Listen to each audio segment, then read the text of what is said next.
আসসালামু আলাইকুম। Baby food gallery BD চ্যানেলে আপনাদের স্বাগতম। আশা করি সবাই খুব ভালো আছেন।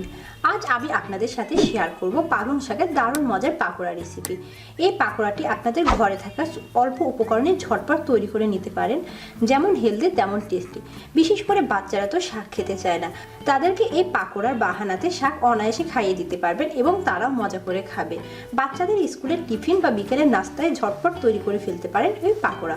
তাহলে চলুন শুরু করা যাক মূল রেসিপিতে।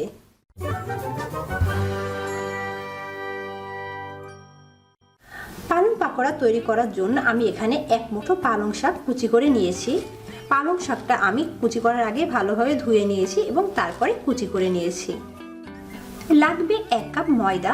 এখানে আমি এই ময়দাগুলো চুলাতে 2 মিনিট হালকা হিটে ভেজে নিয়েছি। 2 টেবিল চামচ চালের গুঁড়ো। একটি ডিম আমি ফেটিয়ে রেখেছি, যতটুকু লাগবে ততটুকু অ্যাড করে নেব। আপনাদের স্বাদ অনুযায়ী পরিমাণ মতো মরিচের গুঁড়ো। এখানে আমি হাফ চা চামচ মরিচের গুঁড়ো নিয়ে নিয়েছি।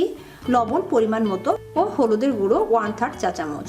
1 টেবিল চামচ পেঁয়াজ কুচি, হাফ চা চামচ আদা বাটা, হাফ চা চামচ রসুন বাটা। আমি এখানে একটি প্লেট নিয়ে নিয়েছি, তার মধ্যে পালং শাকগুলো দিয়ে দেব। অ্যাড করে দেব ময়দা,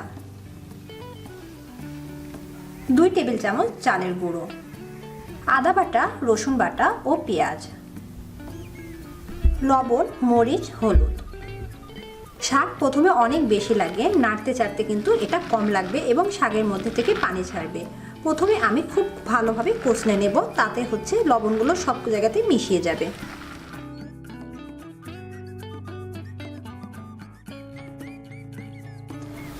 দেখুন শাক অনেকটা নেতিয়ে গেছে। এখন আমি অ্যাড করে দেব ডিম। ডিম পুরোটা একবারে অ্যাড করব না, আমি প্রথমে হাফ অ্যাড করে দিলাম, দিয়ে ভালোভাবে মিশিয়ে নেব।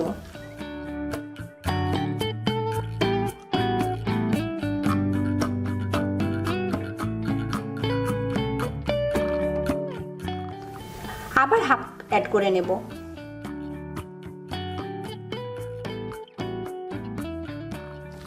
দিয়ে ভালোভাবে মাখিয়ে নেব।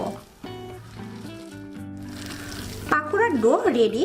মাখানো একদম পারফেক্ট ভাবে হয়ে গিয়েছে। এই পাকোড়ার ডো একদম নরম হবে না, একটু শক্ত শক্ত আঠালো হবে, দেখতেই পাচ্ছেন। এখন আমি এক সাইডে রেখে দেব এবং পাকোড়াগুলো ভেজে নেব। আমি চুলায় প্যানে তেল গরম বসিয়ে দিয়েছি। আমি পরিমাণ মতো তেল নিয়ে নিয়েছি, একদম খুব বেশি নিইনি, আবার একদম কমও নিইনি। এখন পাকোড়াগুলো পাকোড়ার শেপে দিয়ে দেব। আমি লম্বা শেপে দিয়ে দিচ্ছি, চ্যাপ্টা করে। আপনারা চাইলে গোলাকার করে বেশি তেলও দিতে পারেন।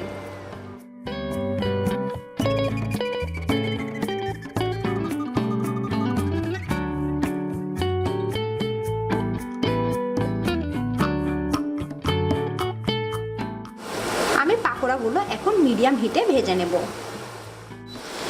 আমি পাকোড়ার এক সাইড 2 মিনিটের মতো ভেজে নিয়েছি। এখন আমি পাকোড়াটা উল্টিয়ে দেব এবং অপোজিট সাইড হওয়ার জন্য।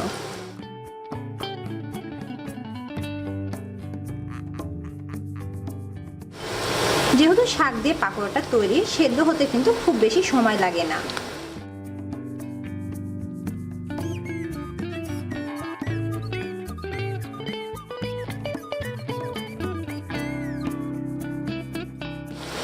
অপর সাইডে আমি 2 থেকে 3 মিনিট রান্না করে নেব। পাকোড়ার 2 সাইডই খুব ভালোভাবে ভাজা হয়ে গিয়েছে। এখন আমি পাকোড়াগুলো উঠিয়ে নেব।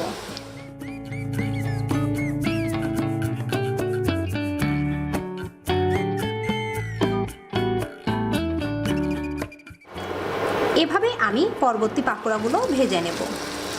এই পাকোড়াগুলো কিন্তু গরম গরম খেতে খুবই মজা লাগে।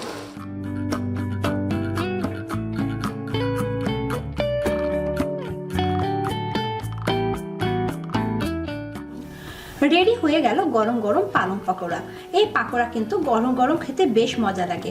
আশা করি এই বাহানায় আপনার বাচ্চারাও পালং শাক খেয়ে নেবে এবং এই রেসিপিটা আপনাদের খুব ভালো লাগবে, কারণ ঘরের মধ্যে হাতের নাগালে খুব কম উপকরণে তৈরি করা যায়। ঝটপট যখন তখন আপনারা তৈরি করে নিতে পারবেন।